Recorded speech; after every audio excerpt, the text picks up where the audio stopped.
안녕하십니까. 등산 Q&A 공부방 동아쌤입니다. 초등학생이 발표대회를 하느라고 늦는다고 해서 수업을 늦게 와가지고 빈 시간이 생겨서 열심히 살아야 되니까 어쨌든 초등학교 학부모님들을 위한 자기주도 학습의 필수 사항들 요소들에 대해서 녹화하도록 하겠습니다. 첫 번째로 초등학습의 바탕은 음미체입니다. 이런 말씀을 드려서 당연하다고 생각하시는 분도 있을 테고 의외라고 생각하실 수도 있는데 한번 보시면 음악은 이제 영혼을 살찌우게 합니다. 한 5살 절대음감이 생기는 연령이 있는데요. 어쨌든 5살이나 10살 사이에 피아노 학원에 일정 기간 보내야 합니다. 왜 그러냐면 음악 기초 이론도 이때 이해를 해야 되고요. 피아노로 한두 곡 정도를 연주할 수 있는 아이라면 음악을 듣는 방법이 또 다릅니다. 그 리듬감이 생기고 그랬을 때 공부도 리듬감, 생활도 리듬감이라는 게 바탕이 되고 도움이 되는데요. 이래서 그 음악 학원을 보내기를 바랍니다. 간단한 노래를 연주할 수 있는 실력이라면 훨씬 좋겠죠. 그러니까 보통 한 3년 정도, 최소한 3년 정도는 다녀야 되지 않나는 생각을 합니다. 두 번째로 이제 음악 학원을 보낸다면 이제 미술 학원을 보냅니다. 미술학원을 보낼 때 7살에서 10살 사이 이제 오감과 활용한 학습이 도움이 많이 됩니다. 이렇게 여러 가지 사고력을 형성시키거나 어른이 돼서 그렇죠. 이렇게 미술학원을 다니는 아이들이 윗돌을 살 때도 아랫도리의 색깔들, 자기가 가지고 있는 바지들의 색깔들을 다 생각하면서 윗도리를 사겠죠. 안 그런 세계 감각이 없는 사람은 이런 미적 감각이라는 게 세워지지가 않겠죠. 그 다음에 스스로 미술에 대한 수행평가나 기초적인 그림 이런 걸 그려가서 어쨌든 형태나 사물에 대한 관찰력 이런 걸 기를 수 있으니까 미술 학원도 보내야 합니다. 그래서 음악 학원 다음에는 이제 미술 학원을 권장합니다. 그 다음에는 이제 한 3, 4학년이 되기 시작하면 이제 아이들이 이제 친구들도 찾게 되고 굉장히 활동적인 에너지로 넘쳐나죠. 그럴 때 체육관을 보냅니다. 그래서 자신감의 원천이고 육체가 튼튼해야 이제 공부를 할 수 있고 육체가 성장하는데 자랄 때에는 육체의 성장이 두뇌의 성장도 보조를 하게 됩니다. 그러니까 한 10살에서 16살 초등학교, 중학교까지 운동을 하면 좋겠지만 특별한 경우에는 중학교 때 운동을 못하는 경우도 있죠. 특목고를 하는 준비를 하거나 그럴 때 일주일 내내 다닌다고 생각을 하시는데 그냥 일주일에 한 3일 정도 다니는 게 키 크는데도 도움이 되는 것 같습니다. 20년 동안 애들 데리고. 그전에는 제가 다른 데서 공부방처럼 학원을 할 때는 제가 다니는 애들 공부방이 있으면 이 지하에 유도관이 있었는데 모조리 다 유도관을 다녔습니다. 그래서 제가 이제 40살부터 아이들하고 같이 흰티부터 차곡차곡 따갖고 유도 2단을 땄는데요. 이때 공부방 다녔던 아이들은 지금도 매년 두세 번씩 서너 번씩 놀러 오고 그러거든요. 그러니까 운동을 하는 걸 권하고요. 근데 한 가지 투기는 배워야죠. 그런데 개인적으로 저는 이제 유도를 권하는데요. 인내력이나 아니면 끈기, 안전성 이런 거를 봐서 이제 유도를 권하기도 하는데요. 이건 사람마다 다를 수 있고요. 그래서 체육을 하고 그 다음에 이 체육을 할 때 정적인 바둑이나 서예를 해주는 거를 권합니다. 체육과 같이. 왜 그러냐면 이 바둑은 이제 두뇌 성장에 굉장히 도움이 많이 되고요. 서예 같은 경우에도 집중력 배양에 굉장히 도움이 많이 됩니다. 다양한 전시회 그때 가야 되고 연주회도 가야 되고 그래서 국악연정문화원 대전에도 있는데요. 국악연정문화원이라든가 아니면 카이스트에서도 무료 공연을 하기도 하고 그 다음에 찾아보면 그 무료 공연이 굉장히 많습니다. 이제 무료 공연이라도 찾아서 가게 되면 그러면 아이가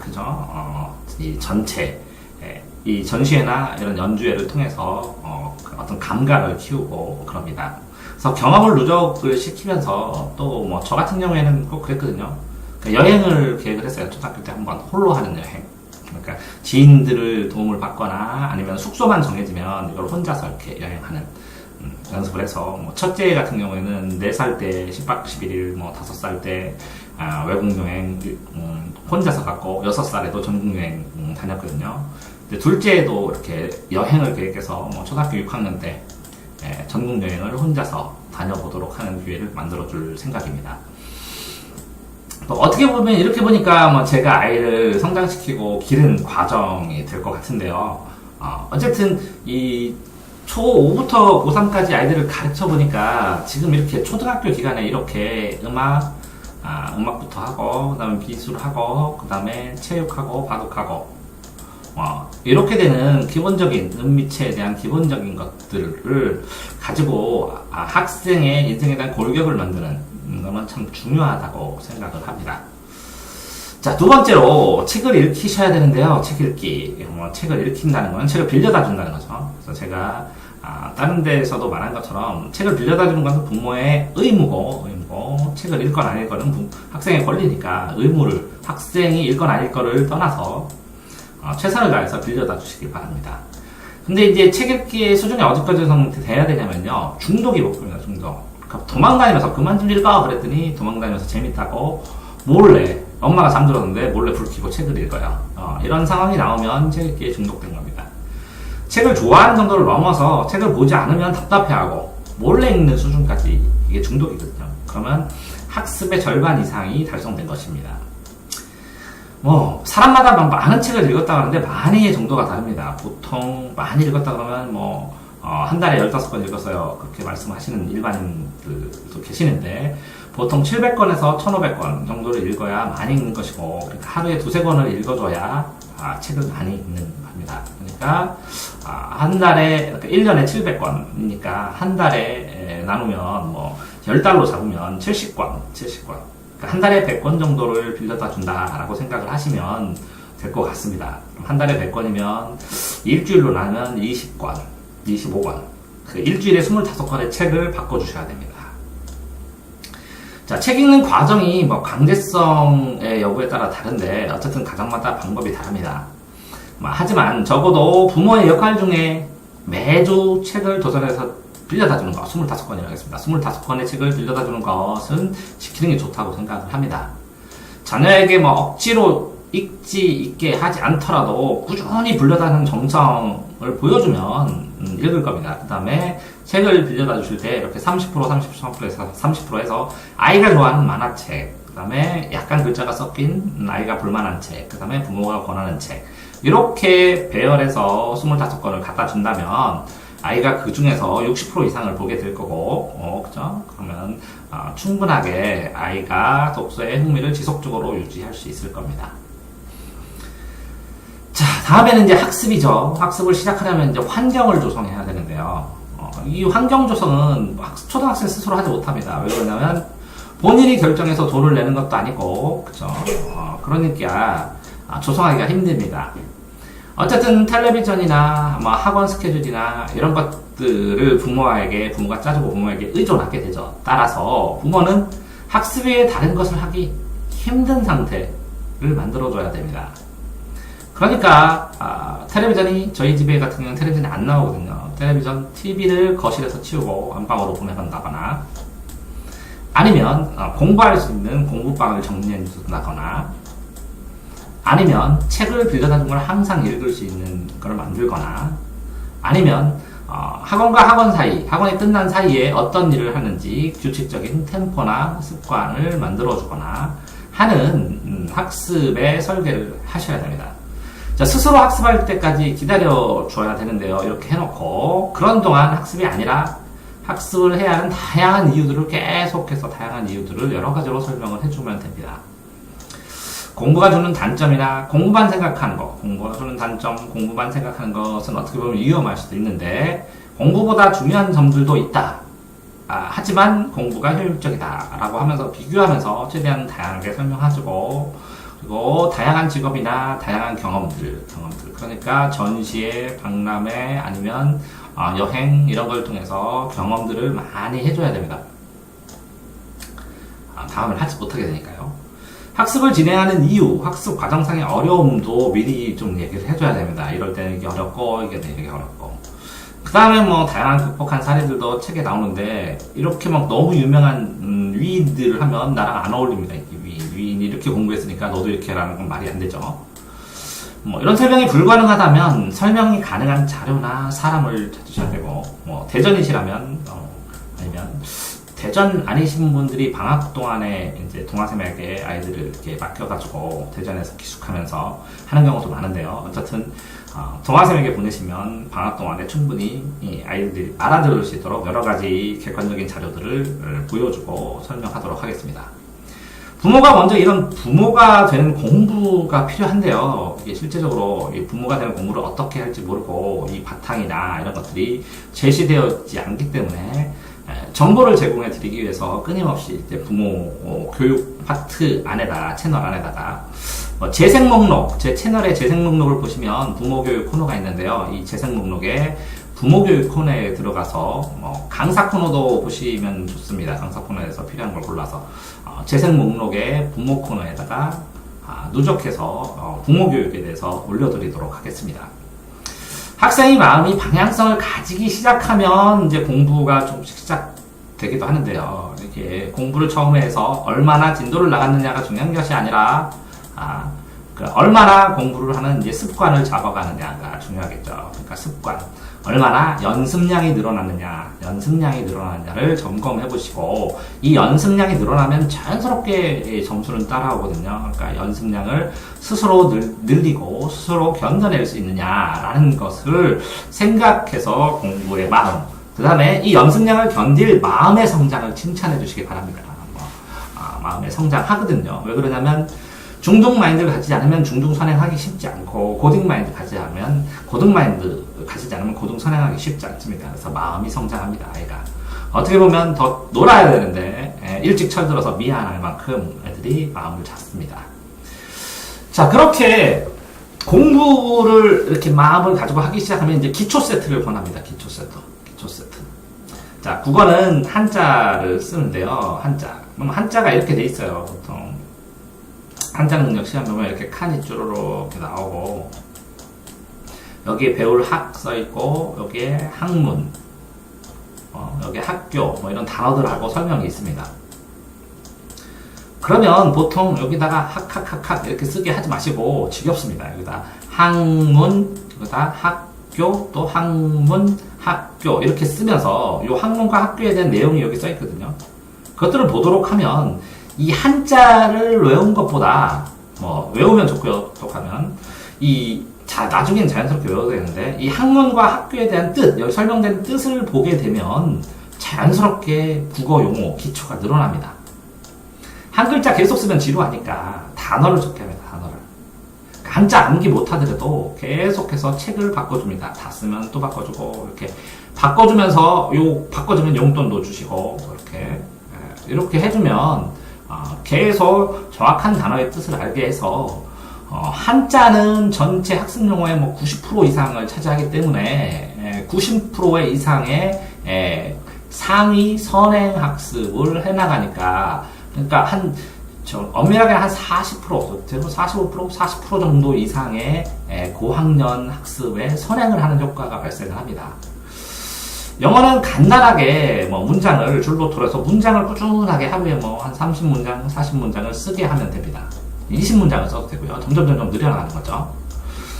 특별하게 궁금한 게 있으면 영어 문법책을 보는데 영어 기초 문법책을 이렇게 정서에서 한번 써보는 과정도 꼭 필요합니다. 기초 문법책을 한번 써보고, 이 기초 문법책을 나중에 나만의 노트로 만들 수 있으면 영어 공부를 시작하는데 굉장히 탄탄한 버팀목이 될 수 있습니다. 자, 그럼 국어 한자 쓰죠? 영어 문장 쓰죠? 자, 수학은 스스로 개념이나 공식을 보고 쉬운 문제 풀어야 되는데요. 뭘로 하면 되냐면 교과서예요. 교과서. 학교 교과서를 가지고 스스로 읽고 쉬운 문제를 풀게 하고, 그래도 교과서가 이해 잘 안 되는 상황이 되면 교육방송 그 파트를 틀어주게 하면 됩니다. 그래서 교육방송도 노트 정리하고 교과서도 혼자 스스로 읽게 풀고, 이렇게 하게 되면 혼자서도 특별한 사교육 없이도 일정 기초를 쌓을 수 있습니다. 일정 기초를 쌓아놔서 실력이 어느 정도 생긴 다음에 학원을 가거나 아니면 맞춤 교육을 하게 되면 굉장히 빠릅니다. 그러니까 교육방송의 특정 부분을 계속 보고 노트 정리를 하게 하는 것도 굉장히 좋습니다. 자, 이렇게 국영수를 하는데요. 이걸 세트로 합니다. 세트로. 10분씩 3과목을 해도 되고, 10분은 너무 작으니까 한 20분씩 3과목. 그러면 60분이죠. 이렇게 해서 2번을 하든지, 3번을 하든지, 이렇게 횟수를 늘려가는 겁니다. 또 상황에 따라 시간도 조절하고, 동영상의 분수로 맞추기도 하고 하는데, 이 세트, 오늘 한 세트인지 2세트인지, 기본 한 세트는 항상 하게 하고, 상황에 따라서 2세트, 3세트를 하게 하는 겁니다. 자, 공부를 하나도 안 하더라도 15분씩 한 세트씩, 한 세트, 15분씩, 15분, 15분, 15분에서 한 세트를 하면 빠르게 지나갑니다, 시간이. 자, 이렇게 해주시기를 부탁합니다. 자, 초중수학도, 한자도, 영어도, 그때 이제 이렇게 공부를 나아가는 것도 중요하지만요, 이 나가는 과정에서 도서관에서 수학, 초등학생이 궁금해하는 수학, 개념 500가지, 수학아 놀자, 수학의 역사, 수학 관련 책, 한자 암기법, 한자야 놀자, 한자의 원리, 한자의 부수 해설, 영어도, 영어 문법에 대한 다양한 책들, 이런 책들을 계속 읽다 보면, 그러면 나중에 중학교 때는 이런 것들을 읽을 시간이 없으니까 이런 거를 통해서 이 과목에 대한 그 바탕이나 깊이가 좋아집니다. 초등수학과 관련된 수리논술 책자도 그래서 대전의 한밭도서관의 경우에는 한 270종 정도 있거든요. 그래서 다 읽으면 비슷비슷합니다. 그래서 이거 한 권 빌려서 좀 안 읽더라도 다음 거 읽고 다음 거 읽으면 비슷비슷한 내용들이 관통돼 갖고 꼭 알아야 될 원리들을 알게 됩니다. 이 책을 읽는 것만으로 스스로 학습의 길을 잡은 겁니다. 자, 한자 마법사, 역사 만화, 필요합니다. 역사 만화. 역사 만화를 자꾸 계속 역사 만화를 읽게 되면 나중에 자연스럽게 한국사를 할 때 암기해야 될 게 줄어들고, 그 다음에 상황을 이해를 잘하니까 암기도 더 잘 됩니다. 자, 수학 만화도 봐도 되고요. 여러 코너의 만화를 봐도 수능 만점 받는데 굉장히 많이 도움이 되는 경우가 많습니다. 자, 학습 만화가 저희들 성장할 때랑 다르게 엄청나게 잘 나왔으니까 학습 만화도 일정 수준으로 계속 보게 되면 만화 더 이상 볼 게 없으면 줄거리 읽습니다. 만화를 보면 상황 설정 능력이 굉장히 늘어나거든요. 이런 상황 설정 능력이 늘어나야 글자책을 읽을 때 상황을 재구성할 수 있습니다. 그러니까 충분하게 흠씬 만화 학습서를 읽도록 두어야 됩니다. 자, 다음에는요. 초6까지는, 초2까지는 이제 엄마가 많이 키우고요. 초5 이상은, 그럼 초2와 초5 사이에는 좀 애매할 수도 있는데, 초 이상은 아빠의 모조적 교육도 필요합니다. 그러니까, 엄마 아빠의 교육이 합의가 되면 참, 계획도 합의가 되면 좋겠는데요. 어쨌든, 교육의 일관성을 갖지 않으면 안정감이 떨어집니다. 엄마 아빠가 틀리면. 그러니까 절대 교육에 대한, 아이에 대한, 그 다툼이나 문제에 대한 토론 했을 때 문제점이 발생하는 것은 아이들이 보는 데서 하시면 안 됩니다.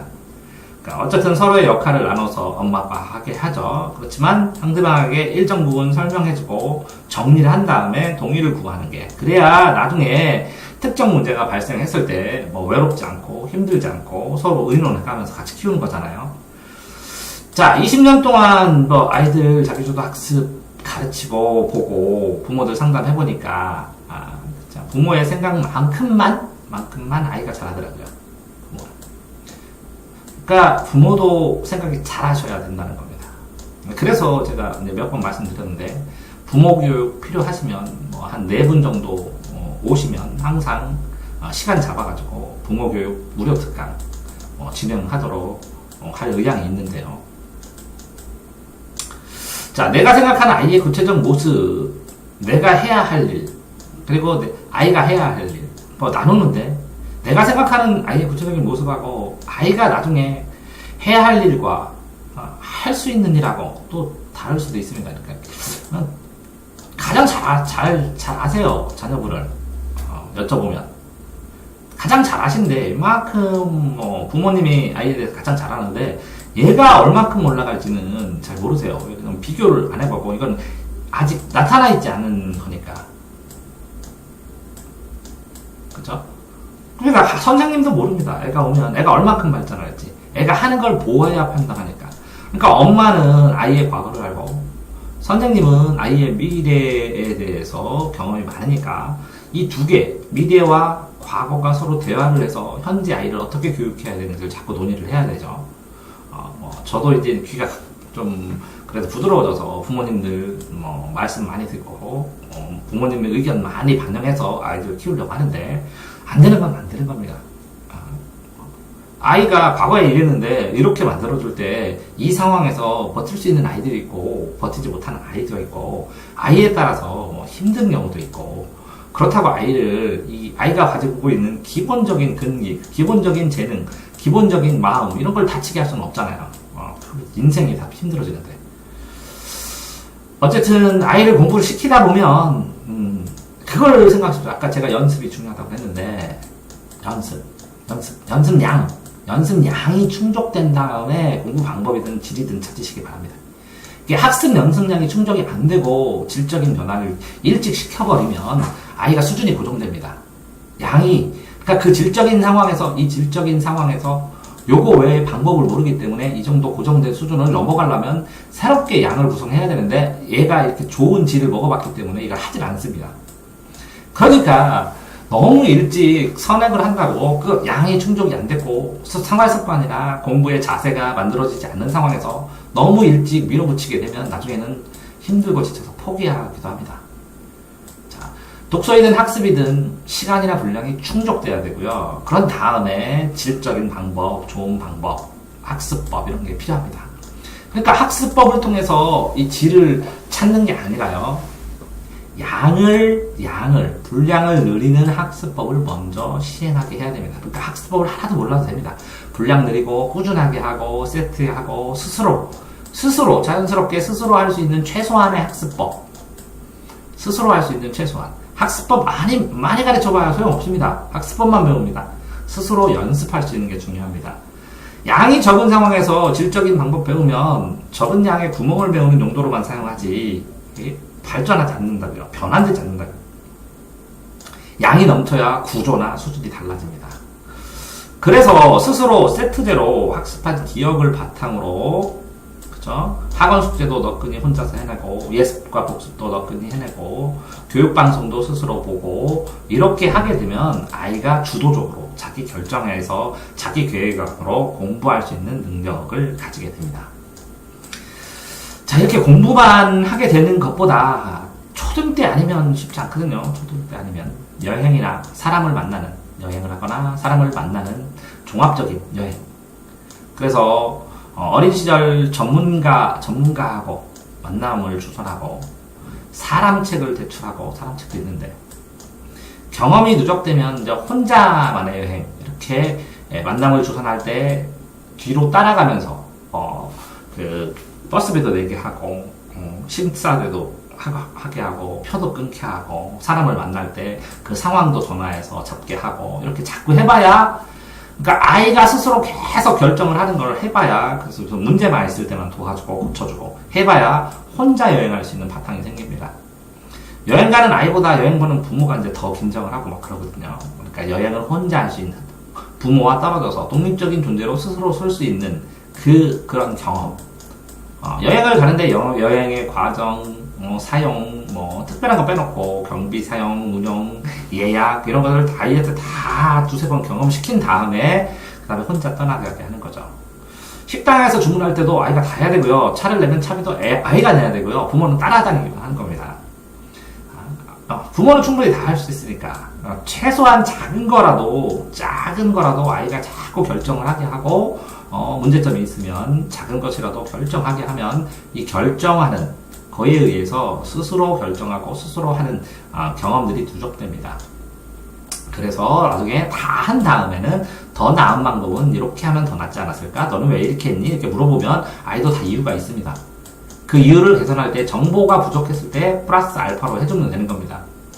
이유 없이 결정했으면 이런 게 그런 생각을 안 하니까 이런 게 조금 불편했어 하고 얘기해주면 다음번에는 이렇게 해줬으면 좋겠어 이렇게 하면 의견을 얘기하는 거죠. 그러면 이제 부모가 결정하면 아이도 자기 의견 엄마 이게 불편했어 이렇게 해줘 하고 되는 겁니다.